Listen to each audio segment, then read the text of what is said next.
Muy bien, muchas gracias, Alexis. Buen día a todos, a todas. Vamos a comenzar. Voy a compartir mi pantalla.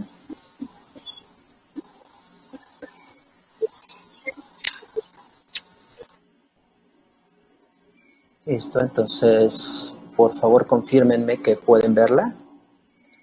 Sí, sí se ve. Listo, entonces vamos a iniciar.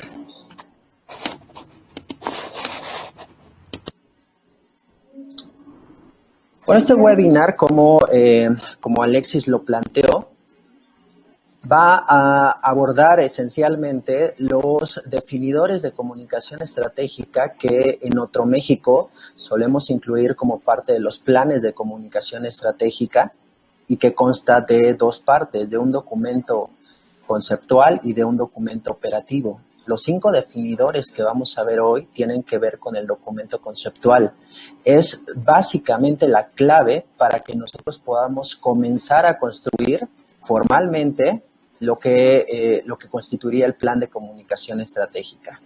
Entonces, ¿por qué nosotros, un poco dado un brevísimo contexto, Otro México tiene casi ya 16 años de experiencia en la consultoría en comunicación estratégica para iniciativas que buscan cambio social positivo dentro de sus comunidades.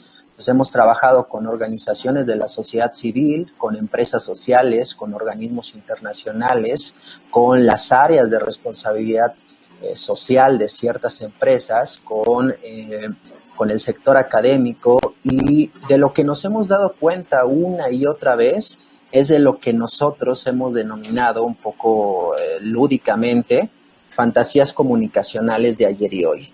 Entonces, ¿cuáles son estas fantasías comunicacionales que hemos identificado? Estas fantasías están determinadas en gran medida por el vértigo y también por ciertas creencias que la digitalización de la comunicación a partir del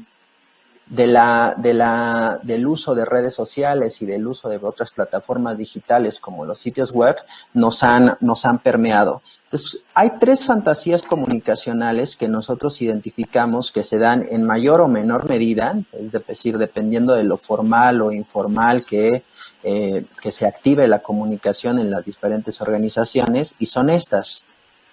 La primera fantasía comunicacional es que se suele pensar que publicar ya es comunicar. Yo publico y en el momento en que publico estoy comunicando. La primera fantasía que nosotros hemos identificado, y ahorita las vamos a desagregar una a una para conversar un poco más a fondo de esa.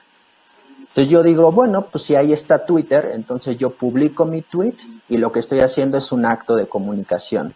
Primera fantasía comunicacional.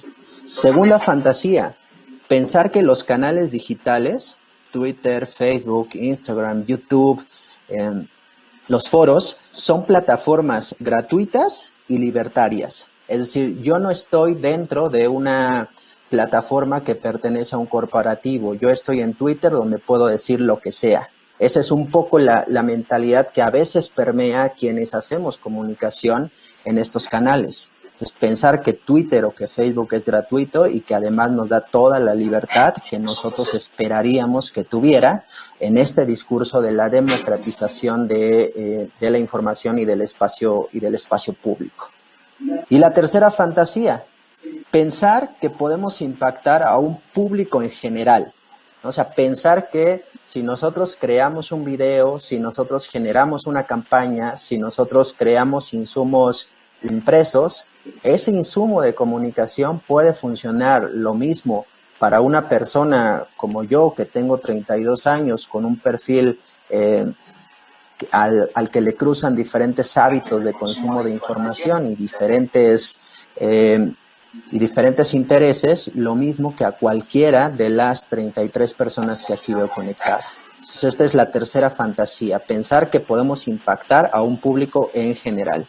Vamos a desagregarlas una a una porque es relevante que hablemos y reflexionemos de ellas para avanzar hacia los definidores de comunicación. Lo primero, publicar es comunicar. Pensar que cuando yo emito información, en automático comunico.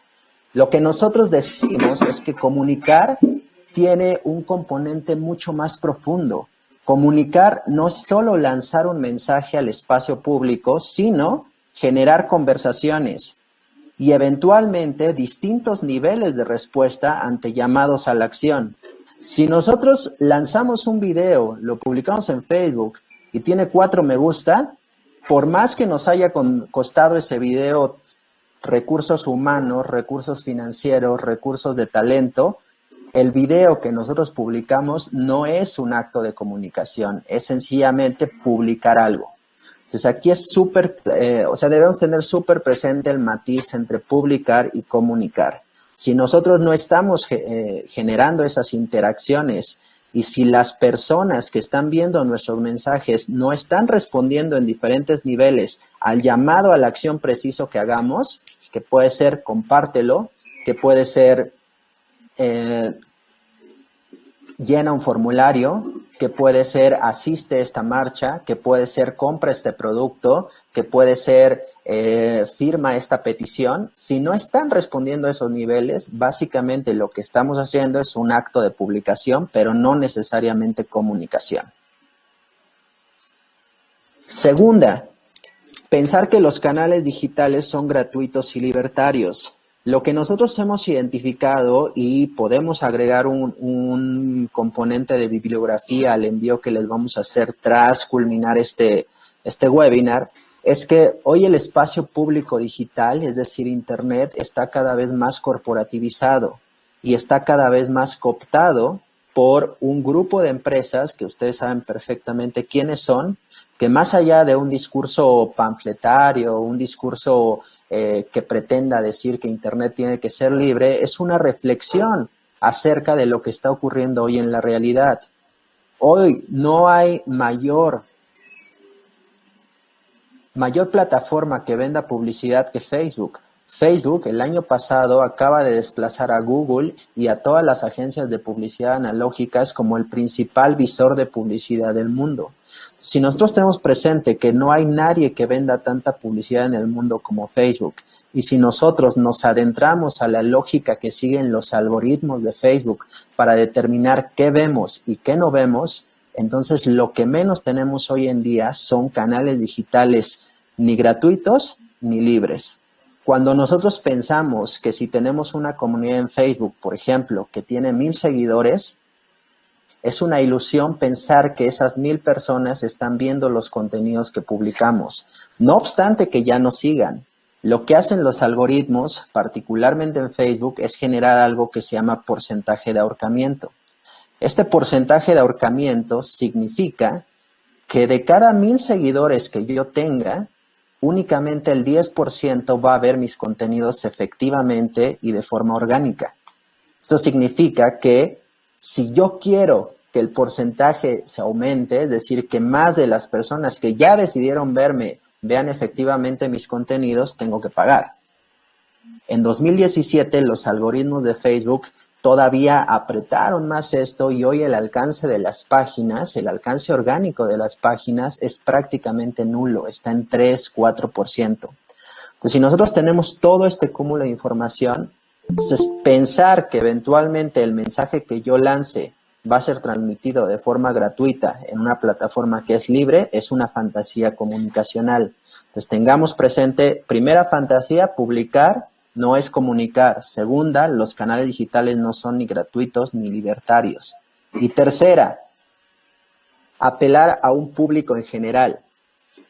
Nosotros hemos identificado que no hay un solo actor en el espacio público, o sea, ni siquiera el presidente de la República que todas las mañanas hace una conferencia cubierta por la mayoría de medios, ni siquiera actores del crimen organizado que hacen cosas atroces para mantener una agenda, ni siquiera Starbucks o McDonald's que podrían tener todos los recursos disponibles para marketing.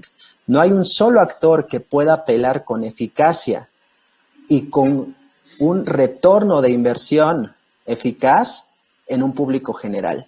Es decir, cada uno de los mensajes que emiten cada uno de estos actores que acabo de informar, que tienen todos los recursos, ya sea porque pertenecen al poder público, porque pertenecen a poderes fácticos o porque pertenecen a corporaciones con una enorme cantidad disponible de recursos, pueden apelar a un público en general.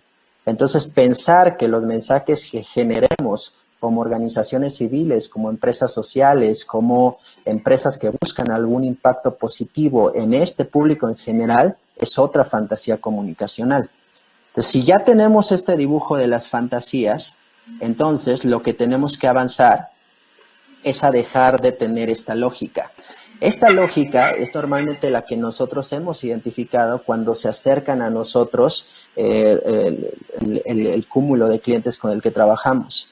Cuando pensamos en comunicación estratégica, cuando pensamos en comunicación, aún sin verla desde un componente estratégico, lo que aspiramos es a generar un video súper potente y emocional, ¿no? No importa cuánto dure ese video, no importa para quién sea y no importa en qué canal se va a difundir. Lo que pensamos es, sí, quiero un video súper potente y emocional. Quiero algo que se haga viral. Quiero que lo tomen todos los influencers. Quiero una campaña que me traiga muchos seguidores, que sea para un público en general o que se haga trending topic. Esto es el resultado de estas tres fantasías que acabamos de ver. Es decir, esta lógica mágica en la que la comunicación es algo que se genera espontáneamente y que se plasma en acciones como estas que nos darían resultados prácticamente milagrosos. Lo que nosotros decimos es, eso no va a suceder.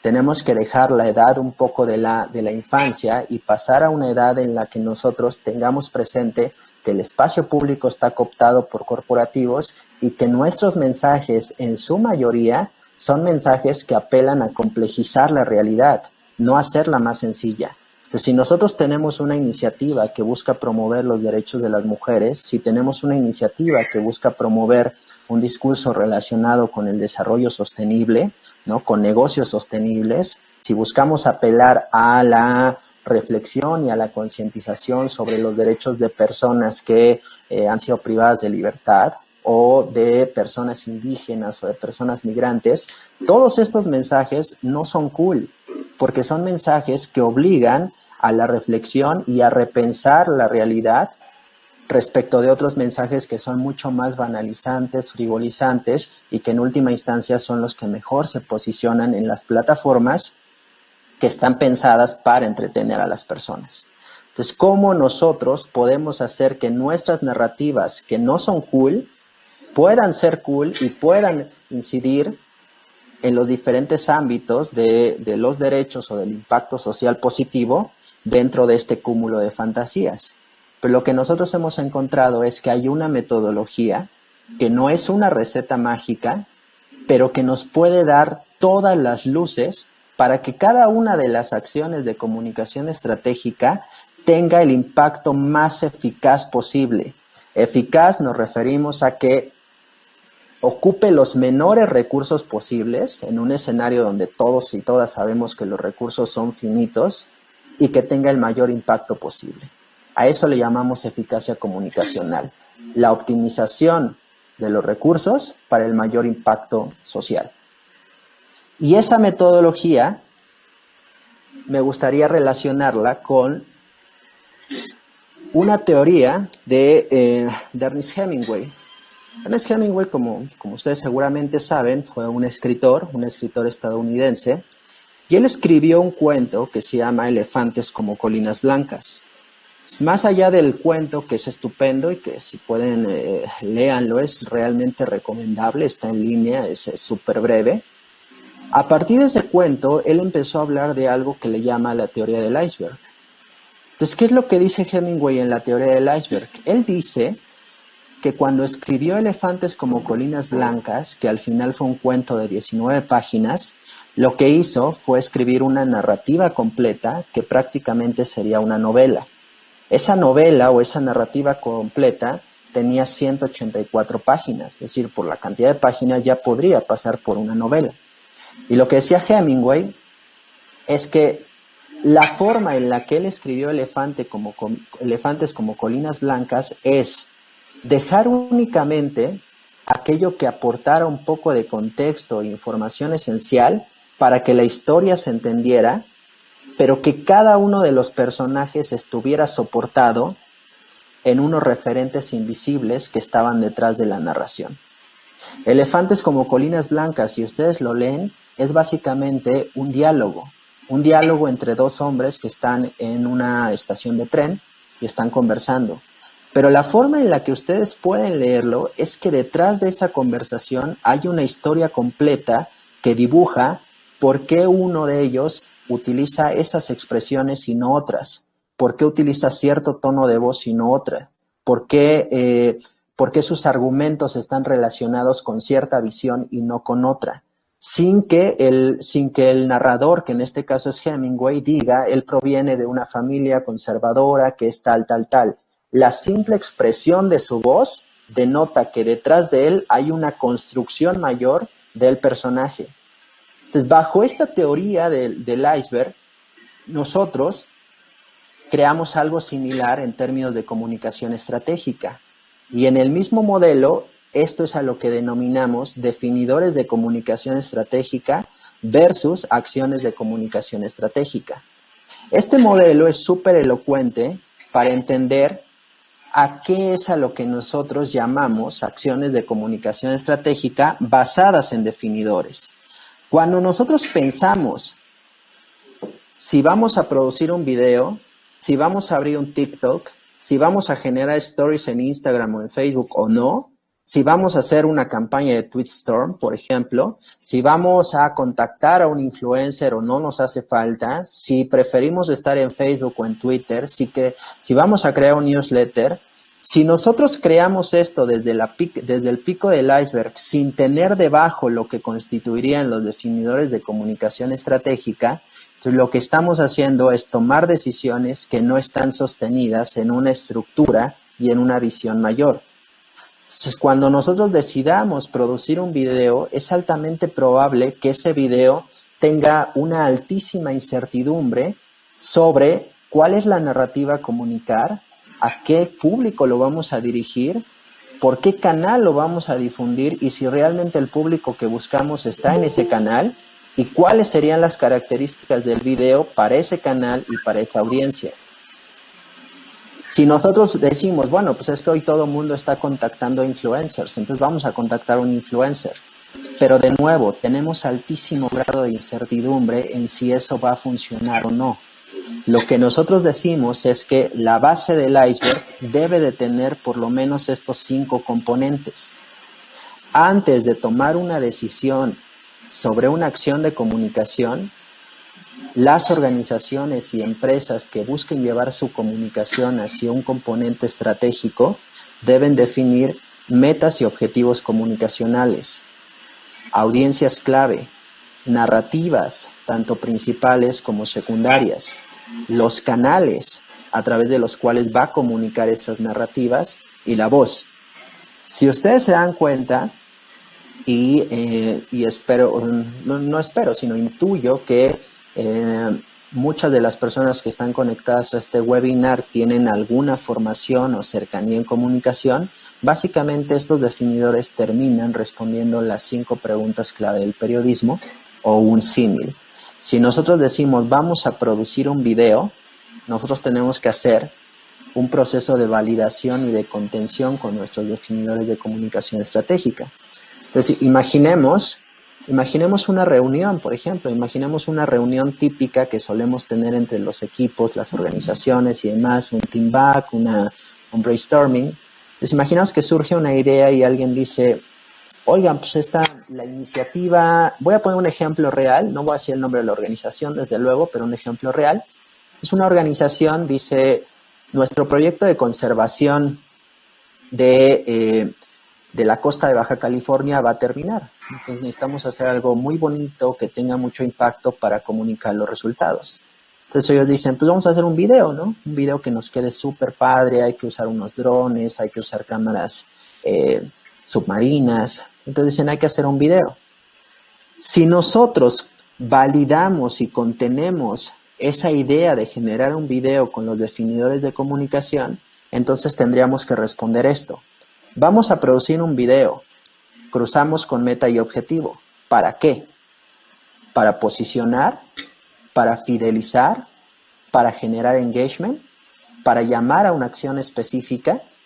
Es decir, la producción del video tiene que estar conectada con una meta y objetivo que ya hayamos definido previamente. De modo que digamos un video conectado con metas y objetivos, este tiene el objetivo de fidelización. Es decir, mostrarle a quienes ya nos conocen que estamos haciendo esto y que su atención, su inversión de tiempo, de dinero, está teniendo resultados. Después lo validamos con nuestra audiencia clave. Vamos a producir un video. ¿Para quiénes? No, para todos.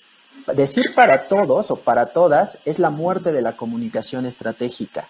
Nosotros tenemos que decir, este video tiene que ir dirigido a los donantes, tanto a quienes ya nos donaron como a los potenciales donantes.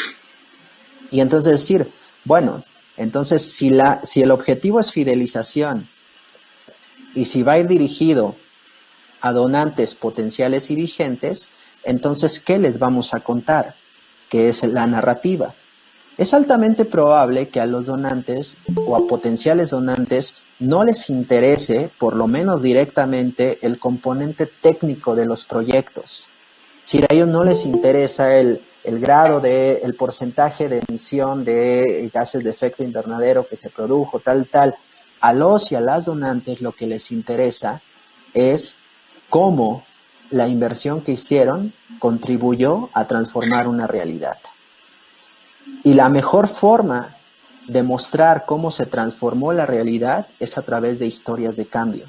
Es mostrando rostros, es mostrando voces que digan, la vida era así y con la intervención de este proyecto, la vida se transformó de esta forma. Evidentemente hay que dimensionar el grado de estas transformaciones, ¿no? Puede ser que en algunos casos quizás reforestar una serie de parcelas sea mucho más evidente que contribuir a reducir la violencia contra las mujeres, ¿no? Porque es un tejido súper fino el que tenemos que hacer ahí para demostrar impacto. Pero en todo caso tenemos ya la narrativa. A esta audiencia, para este objetivo, no les interesa la narrativa técnica, les interesa la narrativa emocional.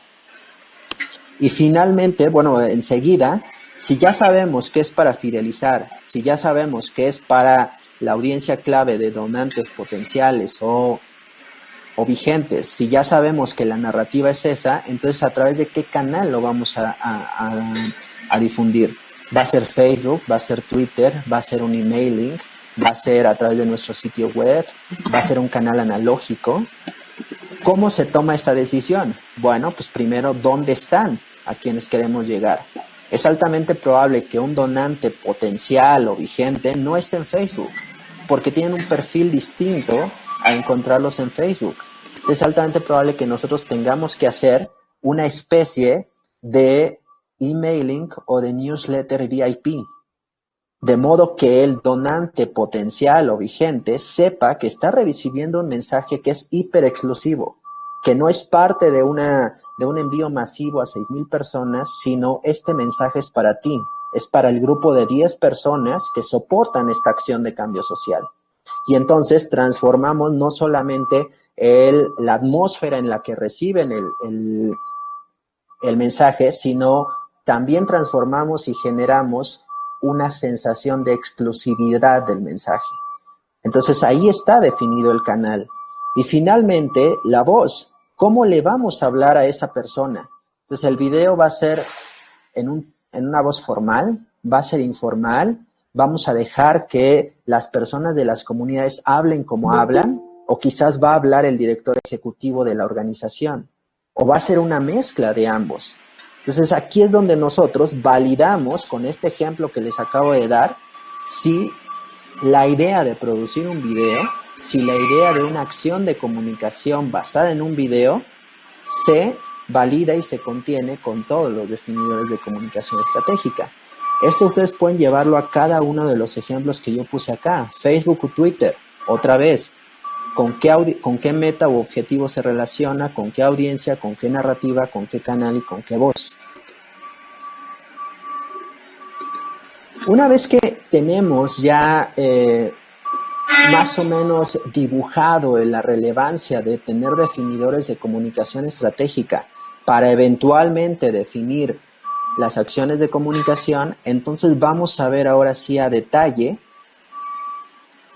de qué se trata cada uno de estos definidores y cómo ustedes los pueden comenzar a construir en un ejercicio sencillo de reflexión, pero que les permita tener los primeros cimientos para avanzar. Entonces vamos a ir uno a uno y en cada uno el señor Hemingway nos va a ir dando algunos consejos de lo que podemos o no hacer y cuidar para la mejor definición de estos, ¿no? Alexis, si hay alguna pregunta o demás, me vas diciendo y si no, pues la respondemos al final. Los definidores de comunicación estratégica, ya vimos que son 5. Ahora vamos a analizar uno a uno. El primero, metas y objetivos comunicacionales. ¿Qué es lo que nos dice el señor Hemingway sobre esto? Nos dice que no, que aumentar seguidores en Facebook no es un objetivo comunicacional. Cuando ustedes se sienten a reflexionar sobre metas y objetivos, es altamente probable que generen ruido dos cosas. Una, las metas y objetivos que ya tiene la organización o la empresa. Y dos, las metas y objetivos que ustedes buscarían a través de los canales. Las metas y objetivos que nosotros estamos buscando están justo en medio de esas dos. No es la meta de la organización o de la empresa, pero tampoco es lo que buscaríamos al ya haber definido si Facebook va a ser nuestro canal o si va a ser Twitter. Nosotros necesitamos vincular las metas de comunicación y los objetivos con la visión y con los valores de la organización o la entidad a la que estemos vinculados. Voy a tomar, para explicar cada una de estos 5 definidores, un ejemplo real. Desde luego no voy a mencionar el nombre por políticas de privacidad con las que trabajamos con los clientes, pero va a ser elocuente para ustedes ir viendo ejemplos precisos. Las metas y los objetivos comunicacionales. Nosotros trabajamos con una organización que se dedica a la conservación de la naturaleza. Ellos tienen un proyecto específico, lo tienen en todo el mundo, lo tienen en varias partes de México, pero les voy a hablar de un proyecto específico en la península de Yucatán, en la selva maya.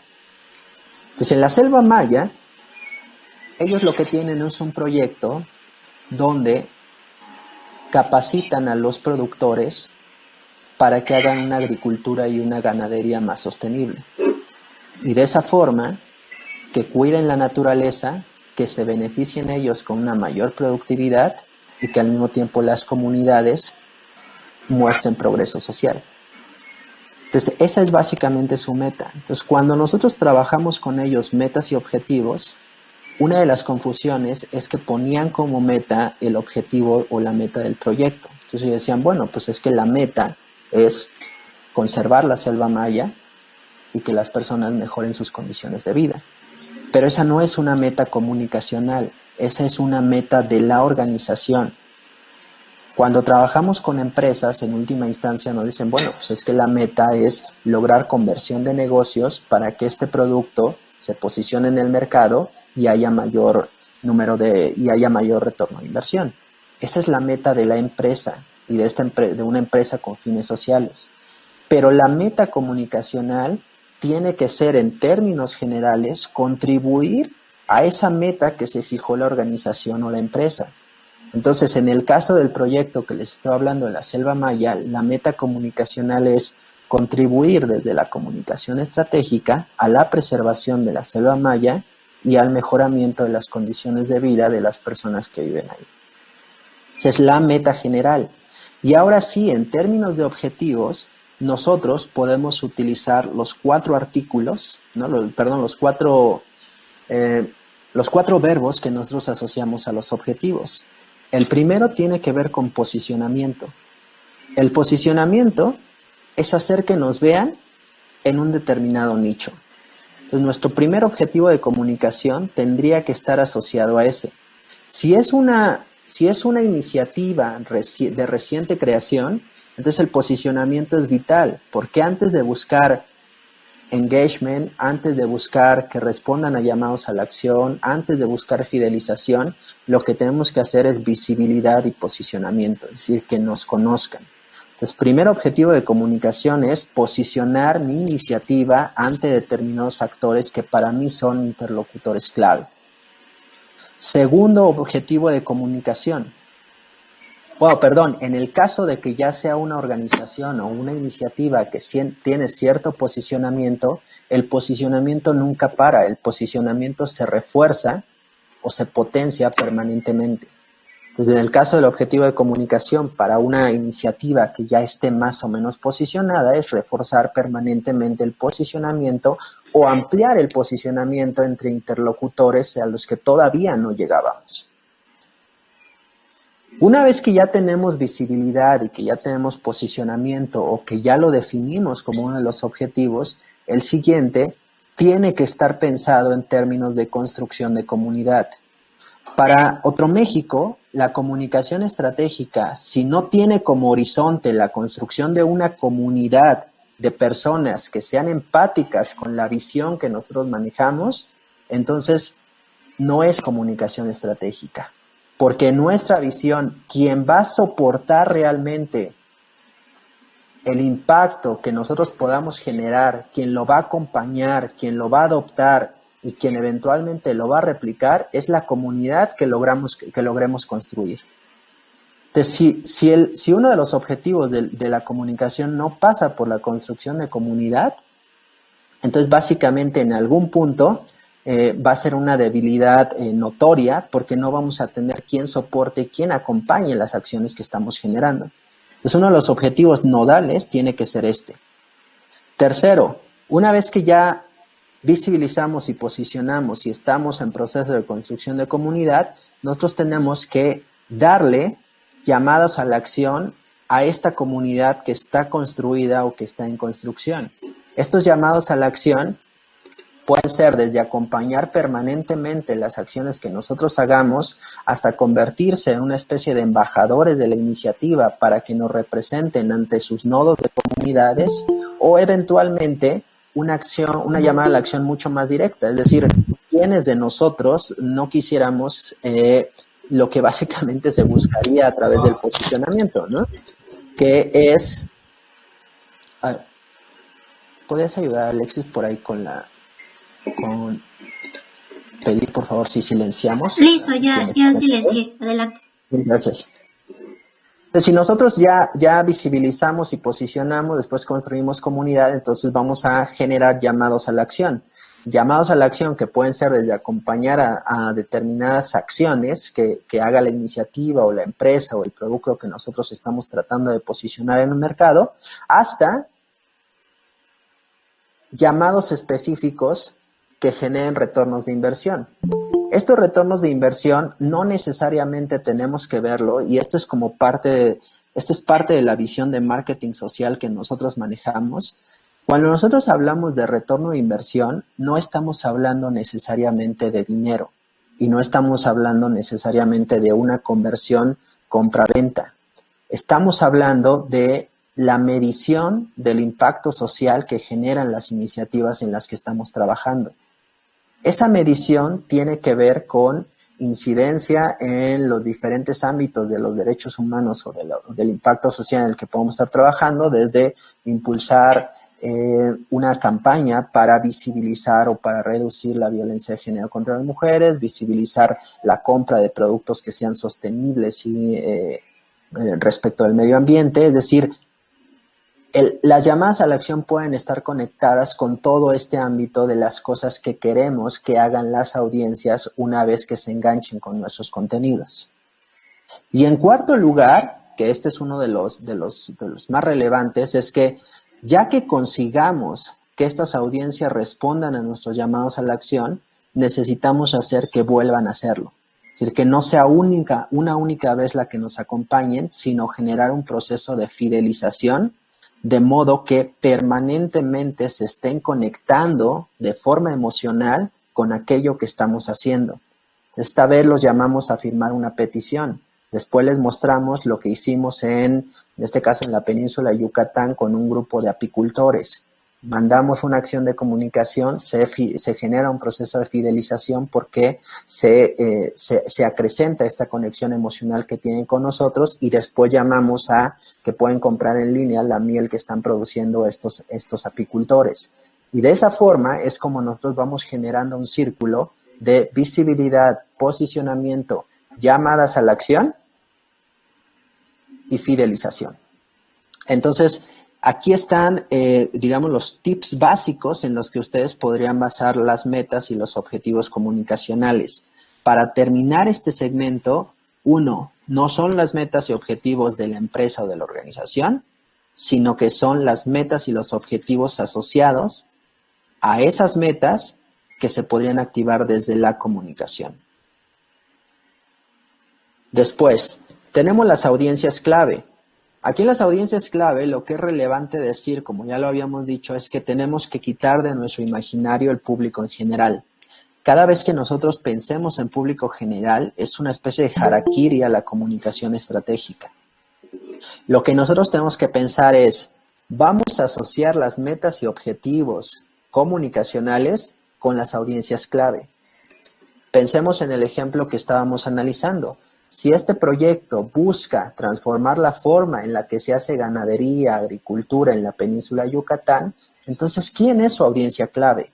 Es altamente probable que su audiencia clave no sea un joven de 20 años que vive en Tijuana y que su interés principal es quizás la biomédica o la ingeniería civil, por ejemplo.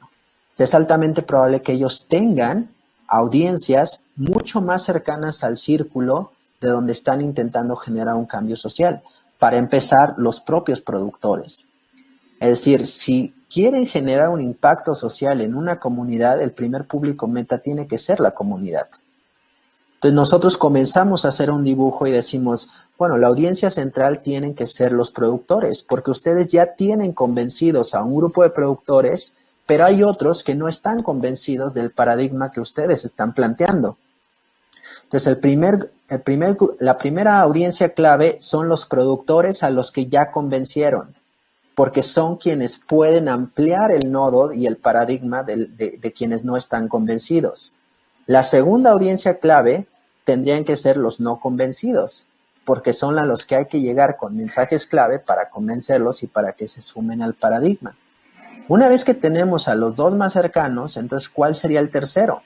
Bueno, pues a lo mejor actores locales que pueden ser la academia, que pueden ser periodistas, que pueden ser emprendedores, que se puedan sumar al paradigma porque les toca, porque les afecta el problema. Entonces, la academia se puede sumar porque puede generar proyectos, los periodistas porque pueden contribuir como nodos de información y los emprendedores porque pueden generar alianzas comerciales para conectar esta nueva forma de producir con nuevos negocios. Entonces, esa sería una tercera audiencia. Una cuarta audiencia, pues probablemente sea ahora sí incidir en política pública. Y entonces decir, vamos a buscar a tomadores de decisiones en política pública que puedan escalar estos proyectos piloto hacia algo que sea norma general.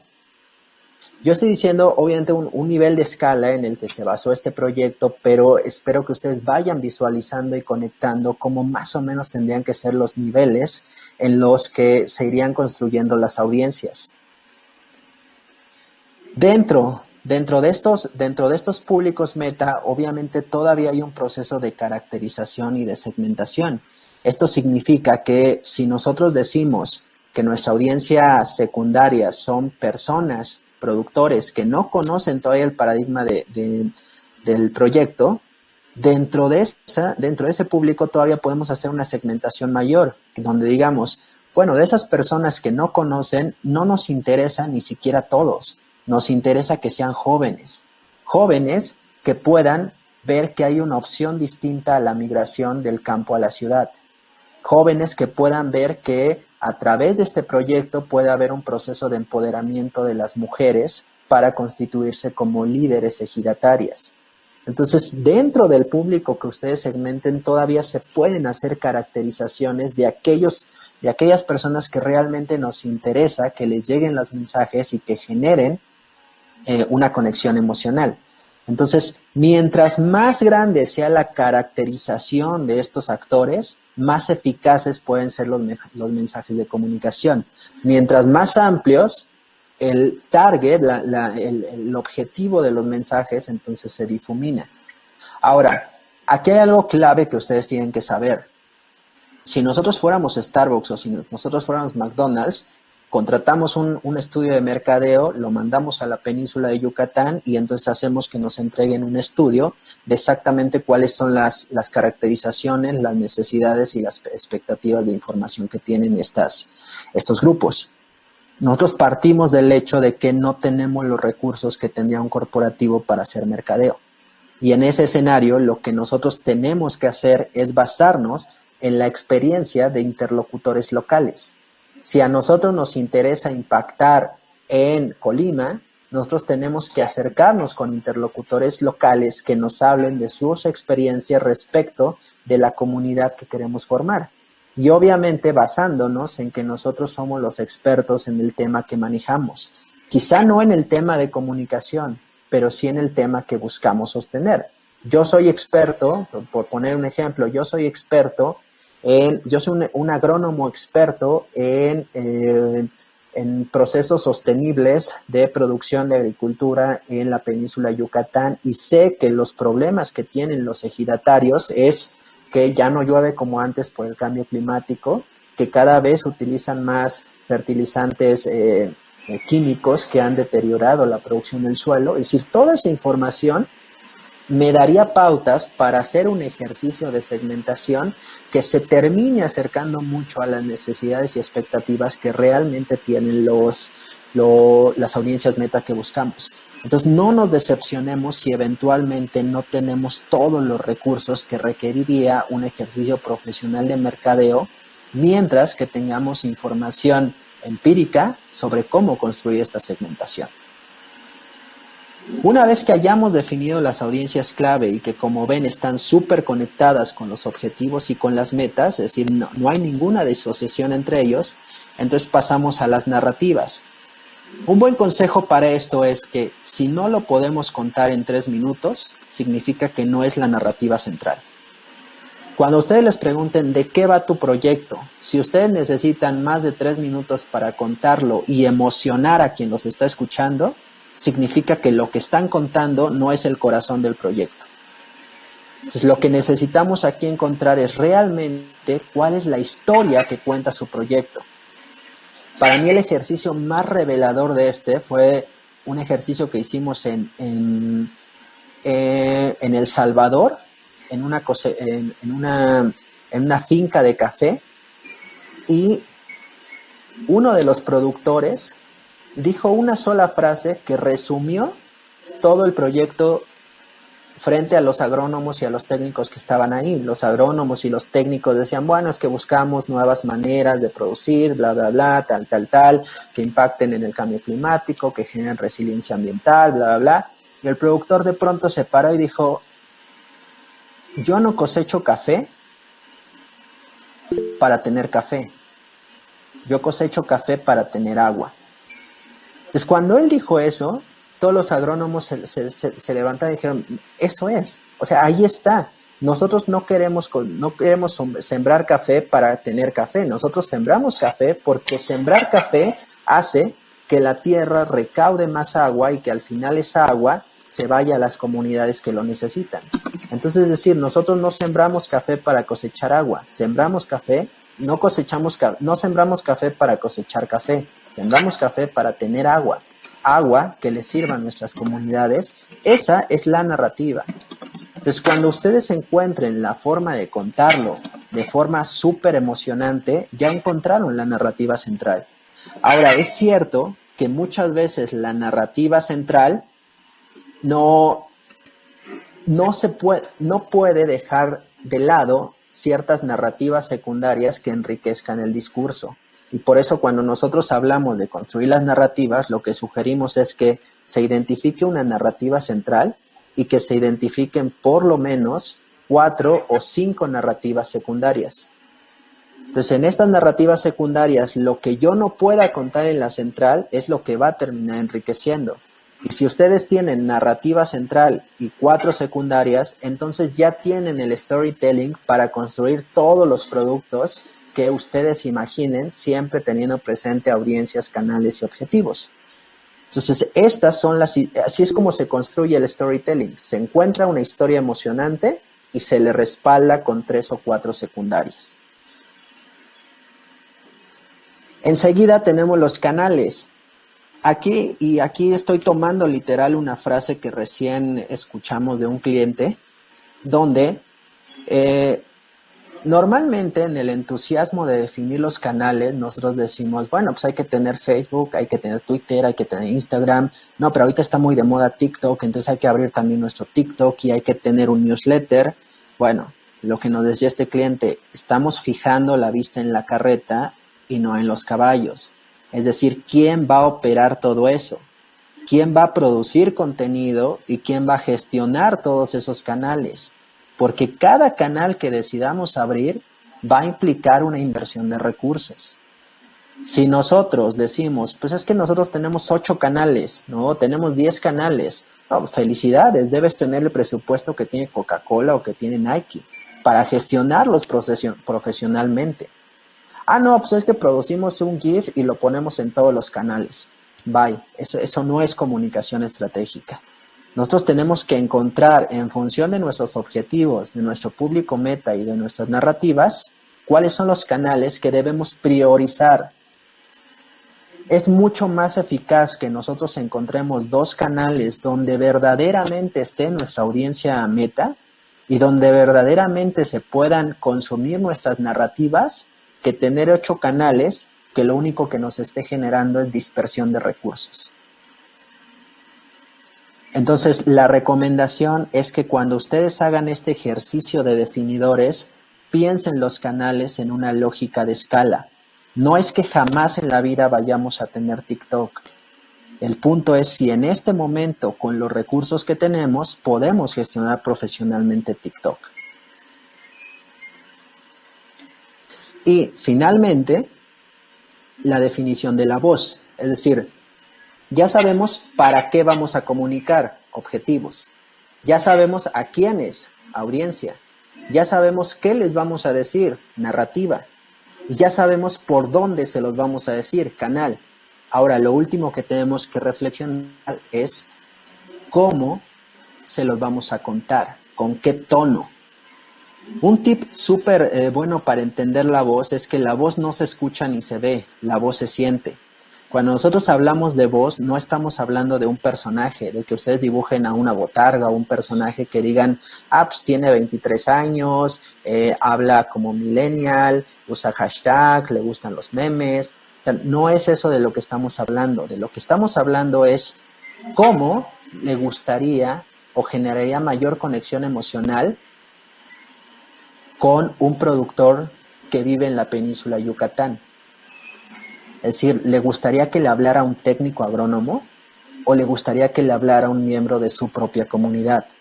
¿Le gustaría que le hablara de un modo técnico para que notara que sabe o le gustaría que le hablara de un modo coloquial para que vea que es como él? ¿Le gustaría que fuera más grande para generar una relación de respeto o le gustaría que fuera de su misma edad para romper la brecha generacional? Entonces, todas estas reflexiones son las que tenemos que considerar para la definición de la voz.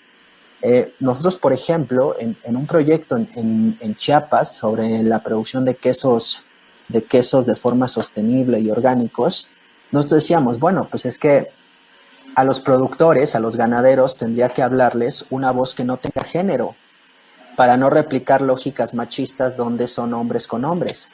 Pero lo cierto es que cuando nosotros comenzamos a medir la eficacia de los mensajes, al final de cuentas a los hombres ganaderos les gustaba que les hablaran hombres ganaderos. Entonces nosotros no decimos que... Obviamente nosotros tratamos de romper brechas de género y de romper roles de género, pero en última instancia ustedes tienen que ver cuál es la conexión emocional de la voz. Y finalmente, ya para terminar, agregué un par de bonus. El bonus 1 de los definidores de comunicación estratégica es un código de ética comunicacional. El código de ética comunicacional es, nuestros límites nos definen. Si nosotros decimos, mi código de ética comunicacional es que nunca voy a acompañar una acción de comunicación que haga apología de la violencia. Ese es un límite que nos va a definir. Nunca voy a emitir un mensaje que genere discriminación. Nunca voy a emitir un mensaje que reproduzca un rol o un estereotipo de género. Nunca voy a acompañar una acción de comunicación que criminalice a una persona o que atente contra su dignidad. Es decir, el marco ético que podamos construir y que acompañe cada una de nuestras acciones de comunicación va al mismo tiempo a reflejar aquello que somos y en lo que creemos. Que en última instancia, como dice el cliché del marketing, las personas no compran lo que hacemos, las personas compran por qué lo hacemos. Y es exactamente igual con el impacto social. Las personas no creen en lo que estamos haciendo, creen en por qué lo hacemos. Y finalmente, las KPI. Otro cliché de marketing dice que lo que no se mide no se puede mejorar. Si nosotros construimos un plan de comunicación que siga exactamente igual en 2 años después de haberlo creado, es un plan de comunicación que no sirve. El plan de comunicación es un ente vivo, es un organismo que evoluciona permanentemente en el tiempo. Entonces, las KPI, que básicamente son indicadores de medición, lo que nos dice es, si tú generaste este video y lo publicaste acá, vamos a medir el impacto, tanto cuantitativo como cualitativo. Es decir, vamos a ver si realmente cumplió aquellos fines para los que fue creado. Y si no lo cumplió, pues no es una cosa de que vamos a deprimirnos y ya, sino vamos a ver exactamente dónde falló. Falló en la narrativa, falló en el público meta, falló en el canal, falló en la voz. Y de esa forma los aprendizajes se insertan en el plan de comunicación para escalarlo, ajustarlo o replantearlo. En este caso, y probablemente Alexis nos pueda dar, pero me parece que vamos a tener un webinar más adelante que va a estar enfocado solo al tema de ciencia de datos. Nosotros tenemos una metodología que se llama Mambo, donde vinculamos todas las acciones con los resultados que obtiene y entonces generamos informes de hallazgos. Estos informes de hallazgos, ya es lo último que tengo por decir de esta parte, tienen que escapar de lo que se denominan métricas de vanidad. Es decir, si nuestra métrica es que efectivamente nuestro video lo vieron 300,000 personas, eso es una métrica de vanidad si no se conecta con uno de los objetivos. Si lo vieron 300,000, ¿y qué? O sea, esas personas son las que queríamos, esas personas responden al perfil de audiencia meta que dibujamos y lo vieron por los motivos que queríamos. Si no los vieron, esos 300,000 valen realmente poco, ¿no? Nuestra comunidad en Facebook subió 10,000 seguidores este mes. ¿Y qué? Es decir, no es propiamente un hallazgo que nos permita cruzarlo con nuestro objetivo de comunicación. En cambio, este mes nuestra audiencia creció 300 seguidores, pero esas 300 personas derivaron de esta campaña y reaccionaron a estos contenidos con comentarios, con compartidos y con suscripciones al newsletter. Fantástico. Y fueron 300. Entonces, esta es la última parte que definimos como parte de los definidores. ¿Qué vamos a medir? Vamos a medir interacciones, vamos a medir tráfico, vamos a medir respuestas a llamados a la acción, vamos a medir conversiones en el sitio web. Es decir, ¿cuáles son los indicadores que nos va a permitir saber si está bien o mal encaminada la estrategia? Este es el modelo que yo sugiero que se lleven en sus mentes, en sus espíritus, para integrarlo a los ejercicios de comunicación estratégica. Hay acciones y hay definidores. Y no hay acciones que puedan ser eficaces si no existen los definidores de fondo. Básicamente esa es la presentación y adelante, Alexis. Muchas gracias, Carlos. Pues tenemos una pregunta, aunque creo que ahorita se resolvió con tu última parte, que María del Pilar pregunta cómo se mide la eficacia de los mensajes. No sé si quieras agregar algo más con esta, y si tienen algunas dudas vamos a dar un tiempito para ellas, ya sea que quieran escribirlas o tomar la palabra. Bueno, esta pregunta, María, ¿verdad? María del Pilar. María del Pilar, esta pregunta es súper interesante y es bien pertinente porque hay 2 formas de hacerlo. Una tiene que ver con la evaluación periódica, nosotros sugerimos mensual, de cuáles son los contenidos o las acciones que generan mejores resultados, tanto en términos de interacción como en términos de engagement. Cuando nosotros identifiquemos cuáles son esos contenidos, entonces analizamos el metatexto de los mensajes, es decir, ese mensaje que nosotros creamos para ese contenido, ¿con qué narrativa se asoció? Y si nosotros vemos que hay un común denominador entre los resultados periódicos que encontremos, significa que hay mensajes que son más proclives a generar engagement con las audiencias y hay otros que por las razones que sea nos están fallando y que habría que ajustar o replantear. Esa es una forma más o menos empírica de hacerlo. Hay una forma más especializada de hacerlo y que probablemente se me está ocurriendo que podría ser un buen webinar para más adelante, que es a través de algo que se denominan pruebas A/B. Y estas pruebas A/B se generan directamente en las plataformas, por ejemplo en Facebook. Cuando nosotros abrimos algo que se denomina administrador comercial en Facebook, Facebook nos permite hacer algo que se llaman pruebas A/B. En las pruebas A/B, básicamente lo que hacemos es un microestudio de mercado, donde decimos, estos dos mensajes, mándamelos a la misma audiencia, los mismos tiempos, los mismos canales, de modo que yo pueda evaluar cuál es el que genera mayor conexión con estas personas y mayores respuestas, respuestas a los llamados a la acción. Entonces, en más o menos son 3-4 días de este test A/B, nosotros podemos saber cuál es el mensaje que realmente está generando empatía o conexión.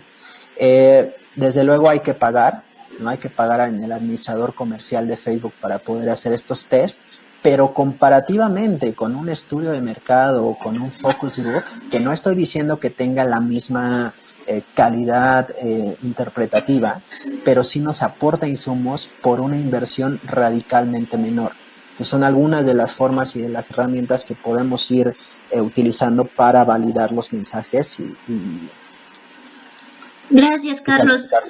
La segunda pregunta la hace Mariana Villalba. Dice, en nuestra organización analizamos finanzas públicas, por lo que es un poco difícil medir el impacto o la incidencia de nuestras investigaciones. ¿De qué manera podemos hacerlo más allá de las métricas de Google Analytics o de redes sociales? Bien, aquí otra vez tenemos que conectar cuáles son los objetivos comunicacionales respecto de los objetivos de la organización. Yo evidentemente no sé nada de la organización, pero si yo pienso en una organización que fiscaliza finanzas públicas, yo pienso en que la gran meta o la visión tiene que estar asociada a rendición de cuentas, a transparencia, a accountability social, es decir, a todos estos paradigmas que son pilares del Estado Democrático de Derecho. Pero en términos comunicacionales, las acciones tendrían que responder a objetivos de, por ejemplo, ¿quiénes son la comunidad que ustedes se están acercando a la organización para que les acompañe y para que repliquen la voz y la relevancia de hacer este trabajo de fiscalización pública? Entonces, yo no mediría los resultados en términos de cuál es el impacto directo que están generando, sino yo lo mediría en términos de cuál es el grado de empatía de la comunidad que están construyendo en torno a ustedes y que los está acompañando o no, para que efectivamente este proceso de fiscalización pública se fortalezca o se debilite. Entonces, si yo tengo los resultados de Google Analytics, los resultados de Facebook, por ejemplo, de Instagram o de todas las plataformas, yo lo que haría es, a través del proceso que les platicaba, que se llama Mambo, en ese proceso se llama Mambo porque cada una de las palabras es uno de los procesos. Entonces, en el primero, que es la M, es meditar sobre el proyecto. En esta parte de meditar sobre el proyecto es qué necesitamos medir y para qué. Entonces, ¿qué es lo que yo quisiera medir en este proyecto de fiscalización de finanzas públicas? Quiero medir quizás el número de periodistas o de medios que retoman los hallazgos que yo tenga. Bueno, entonces ese ya es un KPI con el que vamos a jugar. Pero a lo mejor quiero medir el número de alianzas que genero con los propios organismos gubernamentales, ¿no? A través de un esquema de transparencia. Entonces yo voy a medir el grado el número de alianzas que se generan, o voy a medir el número de alianzas con otras organizaciones de la sociedad civil o académicas que están haciendo iniciativas similares. Entonces, lo que estoy haciendo nuevamente es construcción de comunidad. Pero de nuevo, así dicho de qué es lo que tendrían que medir, más bien lo que yo plantearía es ¿para qué están comunicando? Cuando ustedes identifiquen los 3 o 4 objetivos de comunicación, entonces ahora sí vemos. Si esto es lo que buscan, hay que medir esto. Ok, gracias. Tenemos otra pregunta de Jenny Zapata. Dice, a mí me queda un poco la duda de generar conversación. En mi organización tenemos poca interacción en términos de intercambio con nuestros seguidores. Sin embargo, si vemos que se replican y se comentan más adelante, no sé si se mezcla un poco con el concepto de engagement o podrían ampliar. Sí, aquí tenemos que vincularlo, Jenny, un poco con las características de las plataformas en las que estamos publicando. Si nosotros hablamos de plataformas como Facebook, Twitter o Instagram, lo primero que tenemos que evaluar es la dinámica de los algoritmos con las que funcionan. Cada vez más, los algoritmos están haciendo que las interacciones sean menores. Cuando nosotros hablamos de que publicar no es comunicar, es que más allá de la calidad de nuestro contenido, lo que va a determinar las interacciones no va a ser propiamente la calidad del contenido, sino las características de los algoritmos que permiten o no ver lo que estamos publicando. Entonces, lo primero que hay que entender para la generación de interacciones es que en plataformas que tienen súper controlado qué vemos y qué no vemos, va a ser necesario sí o sí que nosotros tengamos una estrategia por lo menos básica y mínima para romper este porcentaje de ahorcamiento del que les hablábamos. Si nosotros publicamos algo y tiene 2, 3, 4 compartidos, pues la interacción está siendo nula. O sea, no estamos comunicando en esencia. Pero la reflexión es todavía más profunda. ¿Cómo hacer para romper el porcentaje de ahorcamiento? Hay 2 formas, básicamente, una orgánica y una de paga. La de paga, pues es básicamente responder al paradigma comercial de Facebook y decir, bueno, pues yo voy a hacer mi estrategia de Facebook Ads, entonces este contenido orgánico le voy a dar un impulso de 40 pesos, 70 pesos, 100,000 pesos, lo que sea, de modo que las interacciones comiencen a llegar, no a generarse, sino sencillamente a desbloquearse. Y entonces ese contenido va a generar interacciones. La otra, que es más compleja, pero no requiere inversión, es la generación de alianzas entre organizaciones.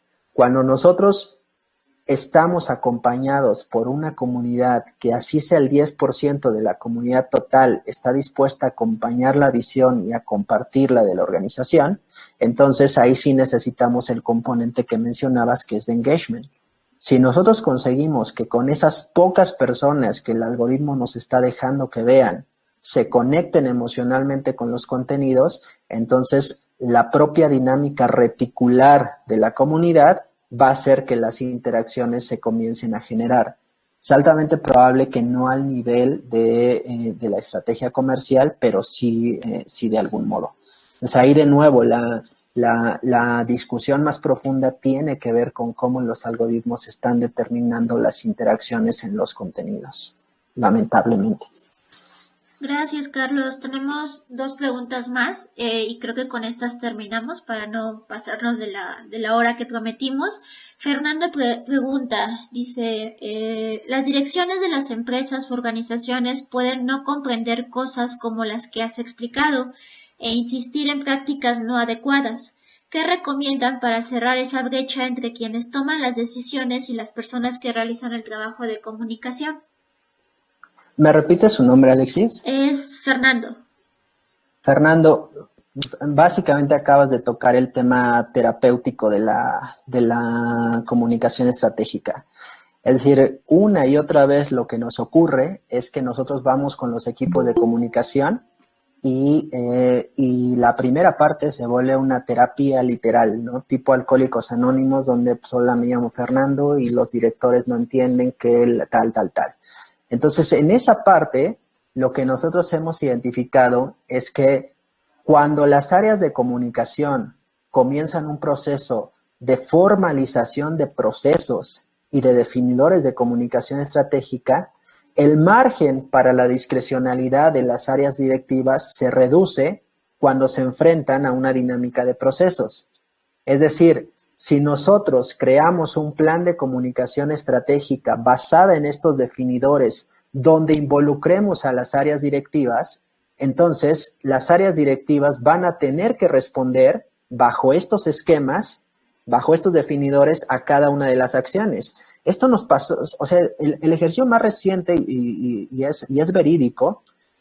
Trabajamos con una organización que su director decía, oigan, publiqué mi columna en tal lugar, entonces hay que publicarla hoy en la tarde. Y entonces el área de comunicación le decía, bueno, es que hoy en la tarde ya tenemos programada tal cosa, entonces si la publicamos, pues va a chocar con ese contenido. Bueno, no importa, yo quiero que aparezca hoy en la tarde mi columna. Bueno, pues entonces cuando los involucramos a todos en un ejercicio de comunicación estratégica, lo que hicimos fue trabajar con la data. Y nosotros dijimos, la página de esta organización tiene 40,000 seguidores, me parece que era en ese momento. Significa que orgánicamente están llegando a 4,000 personas. Ese porcentaje orgánico de 4,000 personas se divide entre la cantidad de veces que publican al día. Significa que si publican 4 veces, están llegando a 1,000 personas con cada publicación. 1,000 personas que van a ver esa publicación y que no necesariamente van a reaccionar. Entonces, si ustedes quieren meter una columna a las 6 de la tarde, consideren que el número de personas efectivas que lo va a ver y el impacto de esa acción de comunicación va a ser este. Entonces, cuando nosotros transversalizamos cuál es la dinámica real del ejercicio de la comunicación con las áreas directivas, no digo que la dinámica transforme, pero que se generan procesos de reflexión basados en evidencia. Entonces, si quieres que aparezca, ok, pero contempla esta data, contempla esta métrica. Y entonces se generan procesos de negociación en nuestra experiencia. No cambia la relación de la noche a la mañana, pero la generación de procesos también contribuye a la negociación de expectativas.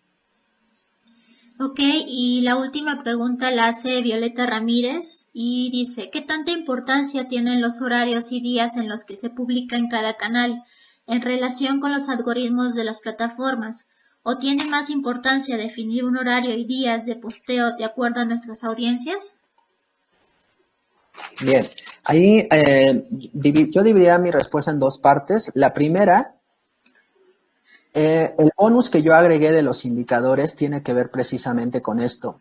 Si nosotros estamos ejecutando una estrategia de comunicación a ciegas, es altamente probable que esa estrategia jamás se depure ni se pula.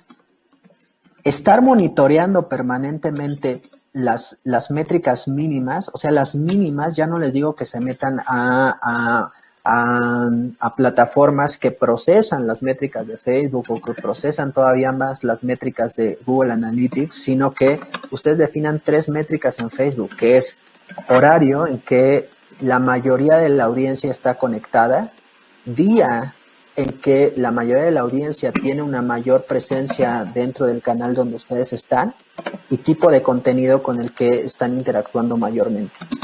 Si ustedes monitorean permanentemente, y ni siquiera digo diario, sino ustedes se meten a hacer un escaneo semanal de cómo se está moviendo eso, entonces ustedes tienen una herramienta más para determinar cómo aprovechar ese mínimo porcentaje que les está dejando el porcentaje de ahorcamiento. Entonces, si ustedes dicen, bueno, pues yo ya vi que martes, miércoles y jueves son días en los que la comunidad está conectada, viernes, sábado y domingo ni siquiera vale la pena publicar. O sea, todo esfuerzo que haga en viernes, sábado y domingo, mejor me lo guardo y lo junto en martes, miércoles o jueves. Eso es clave. Y después, no tiene caso si la métrica me está indicando que el 20% de la comunidad está conectada a las 11, lanzarlo a las 11. Lo que necesito ver es cuál es el pico y en ese pico colocar el contenido en ese día para amplificar la posibilidad de que el alcance orgánico realmente sea eficaz, por una parte. Por otra parte, de nuevo, la magnitud de cómo funcionan los algoritmos hace que incluso en esos picos, pues el alcance no solo sea bajo, sino que la tendencia es que cada vez va a ser menor. Entonces nosotros tenemos que buscar otra vez lógicas reticulares y lógicas de generación de una comunidad que se conecte, sean las 7, sean las 8, sean las 10, con los contenidos que estamos generando. Pues esas son todas las preguntas que tenemos. Muchas gracias por haber participado, por haber tomado estas horas. Y les acabo de compartir en el chat nuestros datos, mi correo electrónico o WhatsApp, por si algunos de ustedes se quedan con dudas o les interesaría una consultoría un poco más especializada para sus propias organizaciones o empresas sociales. Podemos agendarla de forma gratuita para abarcar más de estas dudas. Entonces, muchas gracias y les mantenemos al tanto del próximo webinar y que tengan muy buen día. Hasta luego.